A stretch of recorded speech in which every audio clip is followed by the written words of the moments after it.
Hello everyone, তো আজকে আমরা যাচ্ছি এম বাজার। আর এই দেখো, এটা আমাদের স্কুল। আসলে আমাদের ঘর থেকে স্কুলটা অনেক পাশে, তো আমরা হেঁটে হেঁটে যাচ্ছিলাম কারণ জায়গাটা নতুন, তাই ভাবলাম একটু এক্সপ্লোর করি। আর এসেই আমরা সবার আগে ওয়াটার বোতল খুঁজছিলাম আমাদের স্কুলে নিয়ে যাওয়ার জন্য। আমার ভাইও খুঁজছিল আর আমিও খুঁজছিলাম। আমার ভাইয়েরটা তো আসলে ভেঙে গেছে, আর আমার তো ভালো বোতল ছিলই না, তাই। কিন্তু জানো, এত খোঁজার পরও আমি আমার মন মতো বোতল খুঁজেই পাচ্ছিলাম না, তাই আমি চলে গেলাম আমার ফেভ জায়গাটাতে। মানে কোনো মলে যাওয়ার পরে এই জায়গাটা আমার সব থেকে পছন্দের জায়গা, কারণ এখানে মিরর সেলফি তোলা যায়, ফটো ক্লিক করা যায়, অনেক ভালো লাগে, অনেক মজা আসে। তাই এই জায়গাটা আমার সব থেকে ফেভারিট জায়গা।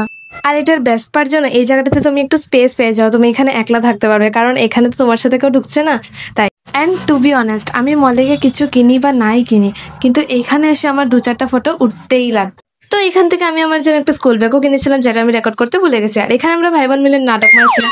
তো আজকের জন্য এতটুকুই, বাই বাই।